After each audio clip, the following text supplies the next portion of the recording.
Yeah, hi there. These comments are for S, and I am Michael, the founder owner.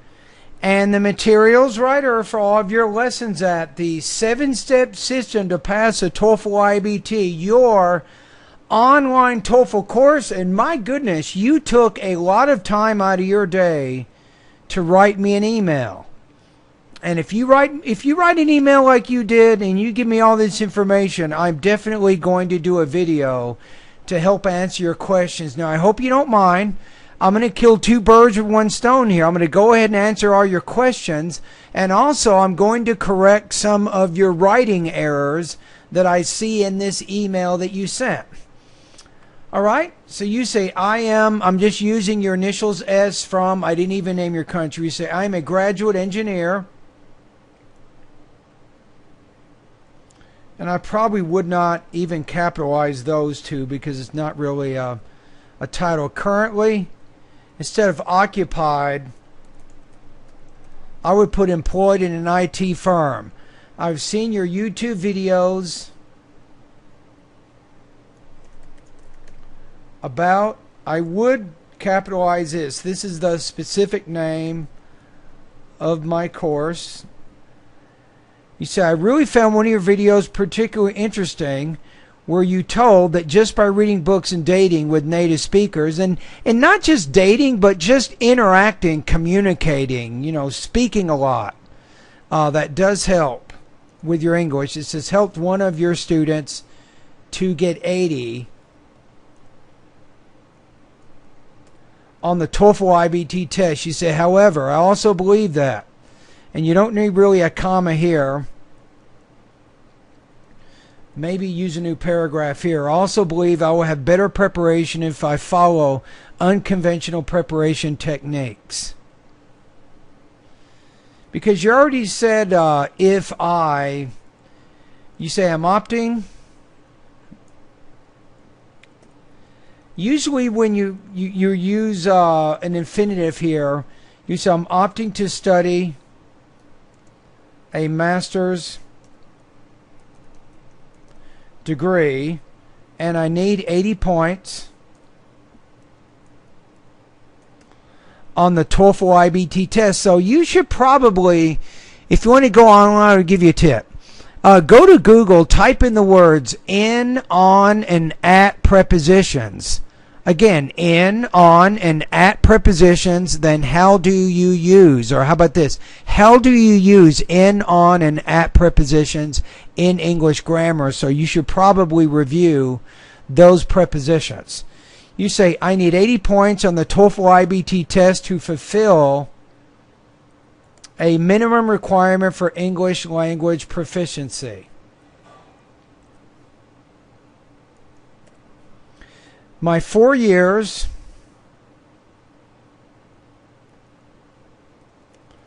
of undergraduate study or undergraduate media of instruction was in English. Now here, you definitely need to end that sentence so you don't have a comma splice there or a run-on sentence. So go to Google again. Here's another one you can learn from. Put, what is a run-on sentence? And then the next question is, how do I repair a run-on sentence in academic writing? You say, however, I don't feel confident in my English language proficiency because my medium of instruction, I would say here, until my high school level was in my mother language.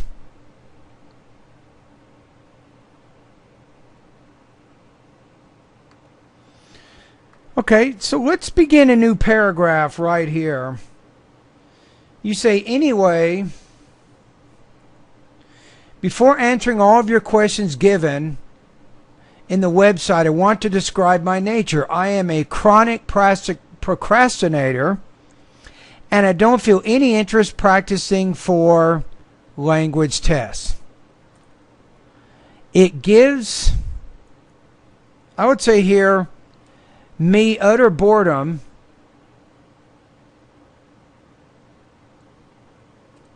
and I just can't take enough preparation. I just can't take too much. Maybe test preparation is probably better. You say, I have given. We don't say that. You want to say, I have taken the else twice.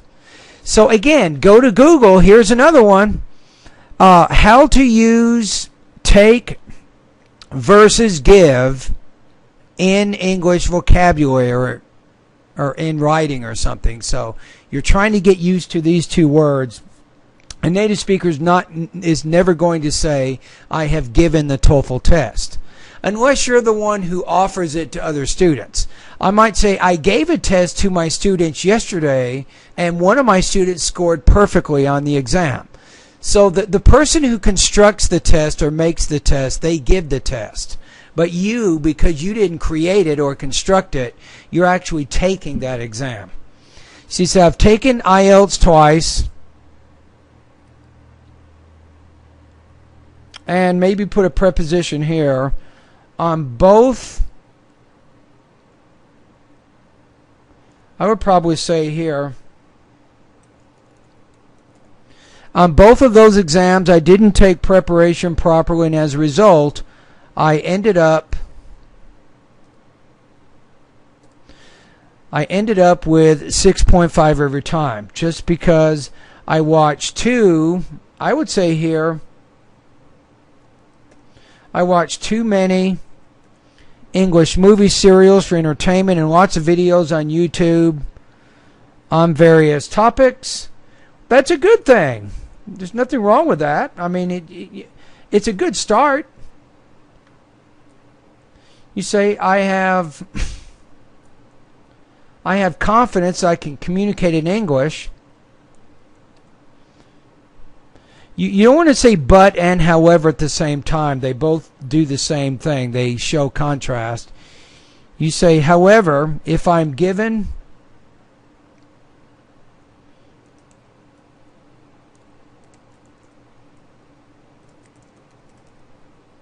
I would say it that way.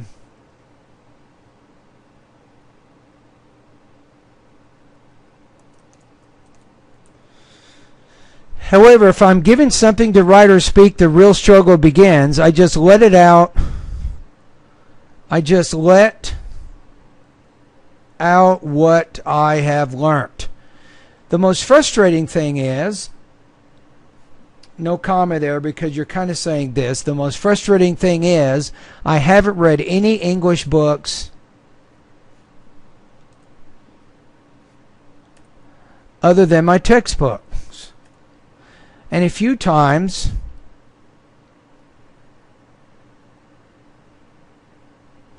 so you're having some word order problems. Let's check this out. I would say it like this.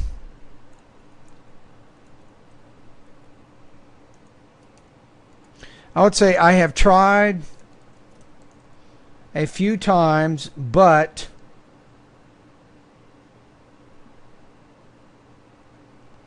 I always quit within the first few pages. I tried to read English newspapers for several days.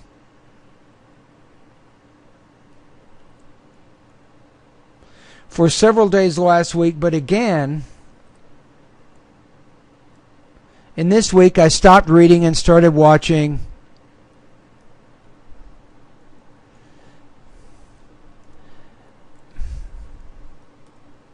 meditation videos on YouTube. This is you make me laugh. You're so honest. Nobody ever admits all of these things. Most of us, we're all procrastinators. Heck, ask me.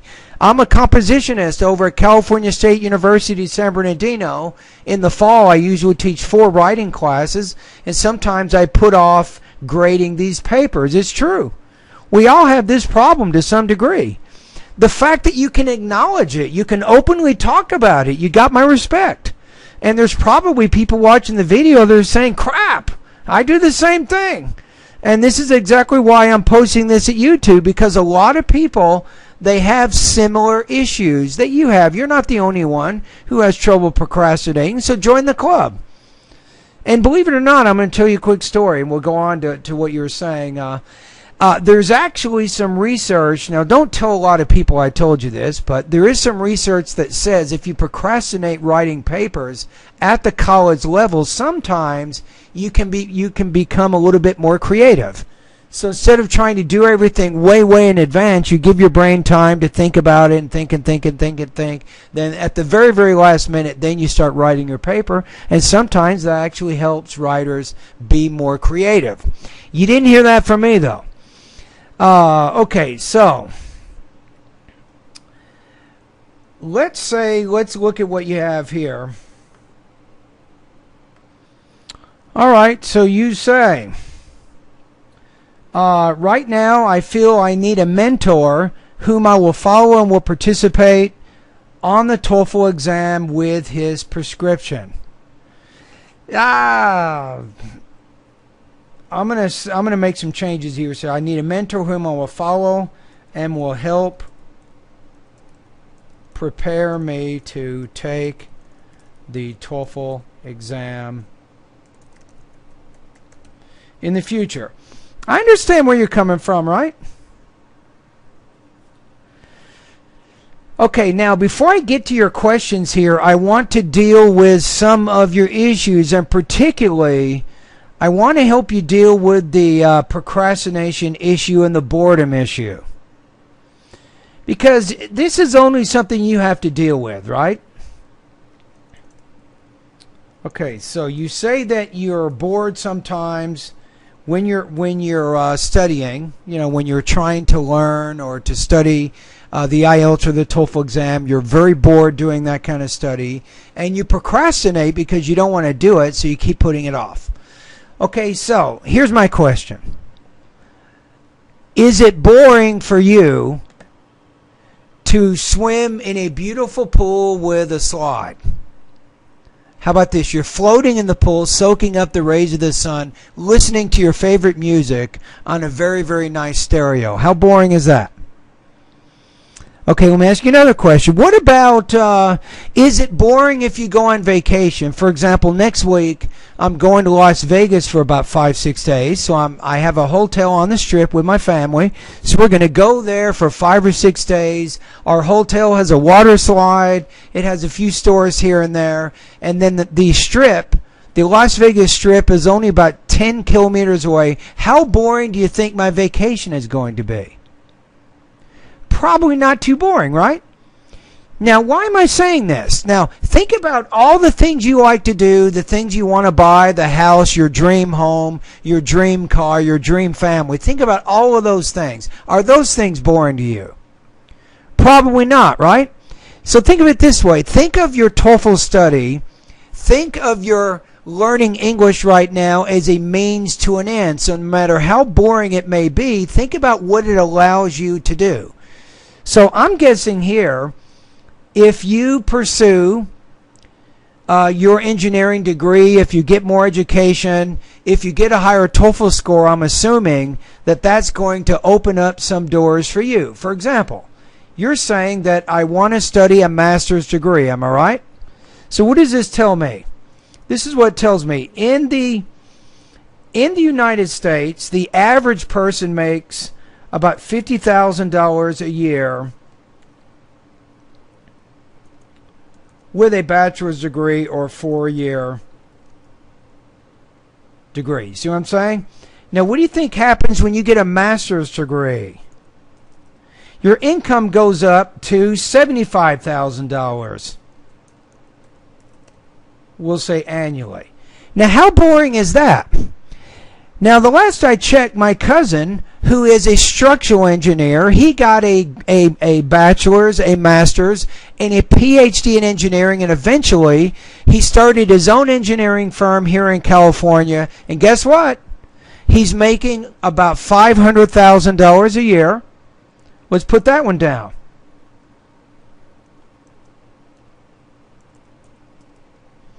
So my cousin is making $500,000 as a structural engineer here in California. Right? And I don't know exactly how much money he's making. I'm guessing, but he has a house at the Santa Monica beach. He can see the ocean from where he lives. He seems to be very successful. You see what I'm saying? So how boring is that? So the next thing is, when you're reading that newspaper, when you're studying for the TOEFL exam, when you're studying and learning the boring vocabulary, tell yourself this: this is helping me get my graduate degree in engineering, which helps me to earn a lot of money. Now in California, if you're making between $100,000 and $200,000 a year, of course, that's not a lot of money out in California because it's very expensive out here. But still, I'm telling you, you can probably put me within that price range. I have a 4-bedroom home. I have a nice pool. I have 2.5 acres. I'm very happy where I live, except when the fires come, but that's a whole nother story. But I'm happy that I was able to get my graduate degree and spend all of this time creating my website where I can provide for my family. Because the website, my online TOEFL course, this money helps me pay my water bill here in California. It helps me pay my electric bill. It helps me pay for my mortgage that I live. And also, of course, I teach at California State University San Bernardino. That also allows me to earn more money. So even though it's hard to get to where you want to get, it's certainly worth the effort. That's what you got to tell yourself, right? So what you have to do is you have to figure out how to stay motivated. That's what you want to do. So you have to think in the future. You have to say, okay, if I get a master's degree in engineering, that's going to allow me to make more money than most people here in the United States, and certainly most people probably where you live in your own country. You will be a professional. You see what I'm saying? So you're going to be very, very successful. So forget the boredom thing. Forget the procrastinating thing. Think about it. The more you delay your English study, the longer it takes you to get to your dream job, the longer it's going to take for you to get to that dream house, that dream family, that dream car, that dream vacation. Remember that getting the English skills improved, or improving your English skills, allows you to have a lot more in life than most people get. And that, my friend, is certainly not boring. So think about that, all right? I want you to think about what I'm telling you here. And that's part of my job as your TOEFL coach, is to try to keep you motivated where you're willing to study day after day. But remember, it has to come from you. I can't tell you to study English every day. You have to make the decision. You have to believe. You have to believe that if you read the newspapers, if you read the books, if you study and use my online course, if you start posting speaking and writing practice tests, you got to believe that your TOEFL score is going to get higher. And guess what? I just had 3 people last month, all of whom got 27 points on the speaking section of the exam. Now, was it easy for them to do that? Of course it wasn't easy. It drove them crazy. One of my students, it took her 4 months, hundreds of speaking practice tests before she solved her delivery, language use, and topic development issues, before she solved those issues and then got her dream score. And guess what? She now has cleared her license as a pharmacist. What does that mean? That means that she can work between 30 and 40 hours a week here in California. She can work as a pharmacist, and she can make close to $150,000 a year, and she still has plenty of time to spend with her family every week. Now she can realize that dream. So do you think all of this study, these 4 months of study for her, was worthless? Of course it wasn't worthless. It was worth the effort. It helped her get to her next stage in life. Now she does not have to worry about TOEFL anymore. You see what I'm saying? So some of my other students this month, one of my students who got 27 on speaking, he can now be a physical therapist. I had one of my students who got 27. He can now become a dentist. How much do dentists make in the United States? My goodness, hundreds and hundreds of thousands of dollars a year. You see what I'm saying? All right, let's move on.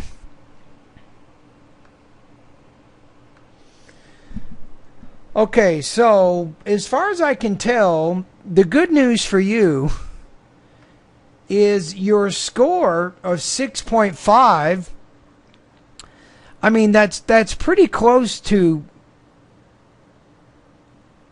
it's close to 80, right? So I'm guessing your score right now is anywhere from maybe approximately maybe 69 to like 75 or something, according to what you're telling me right now. So already you have developed some pretty good English skills. So don't beat yourself up too much.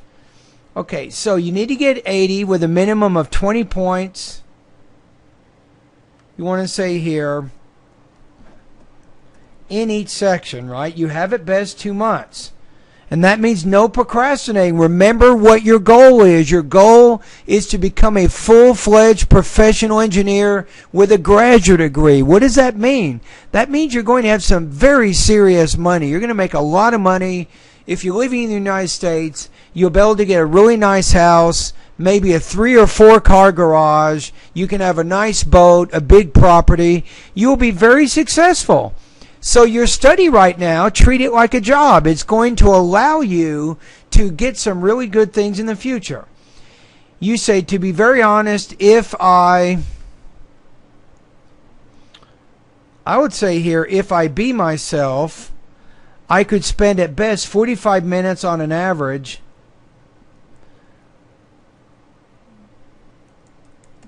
daily for preparation purposes. You say, however, if I include watching movies, reading newspapers, or talking with friends in English, the average may get maybe as high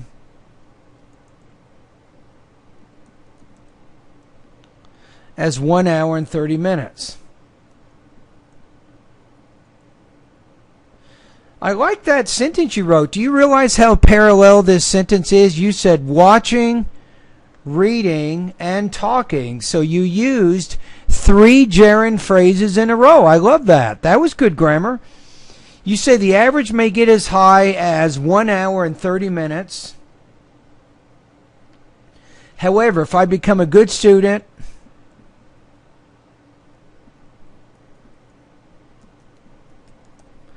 a serious student,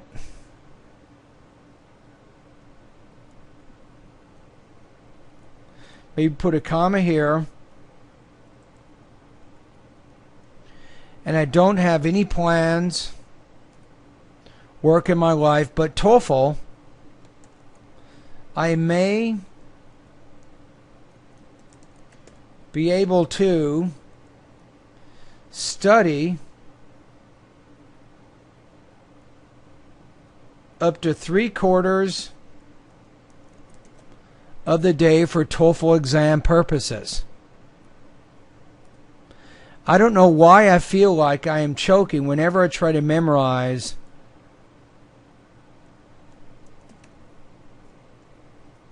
or practice English, maybe practice the English language.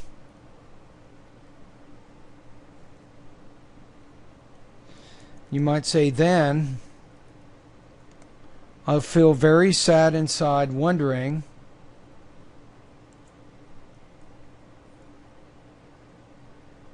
you don't need to say both noun clause connectors. Just say, I feel sad inside, wondering why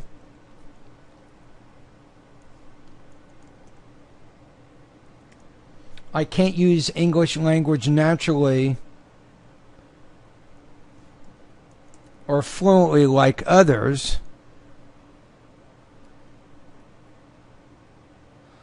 or native speakers. Maybe here in that sentence, say, moreover, if I try to read any novel or book, I find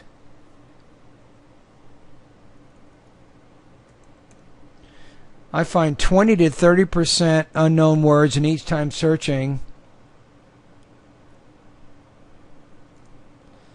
I find 20 to 30% unknown words, and each time searching for the meaning ruins my reading interest. It does, because if you're looking up all the words you don't know, it slows down your reading speed to 0, and then you get too many distractions and you can't concentrate anymore. Let it go. You ever watch that movie?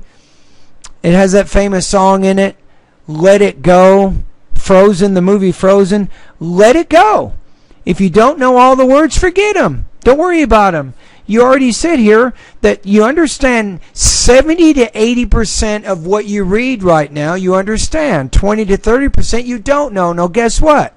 If you keep reading, you will see those words over and over and over, and eventually you will figure out how they're being used. You won't maybe necessarily know the meaning of the word, but you will know how it's used within the context of the reading passage. So I think you're in pretty good shape. All right?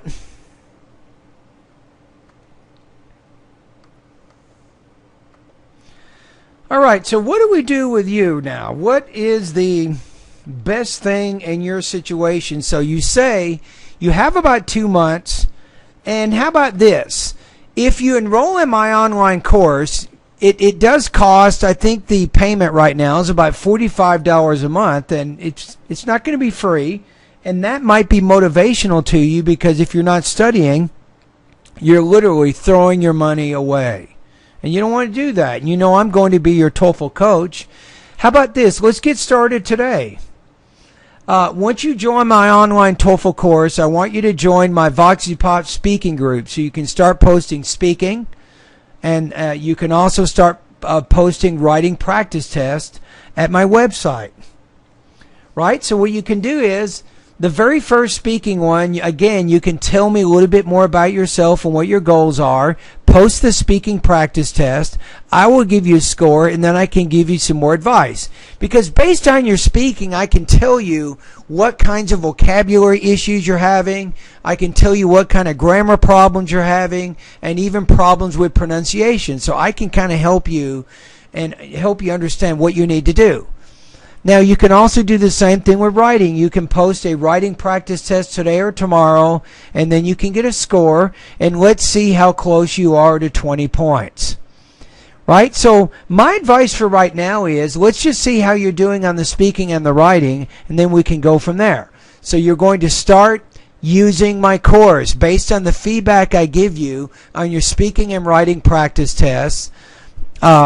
You can decide what you want to study at that point. Now remember, if you're not motivated and you're not going to post any speaking or writing practice tests, do not join my course, because you're not going to get any better. You're going to be in the exact same state that you are now. But if you feel like you're ready, and you will motivate yourself, because I can't go to your house and tell you to do the speaking practice or the writing practice.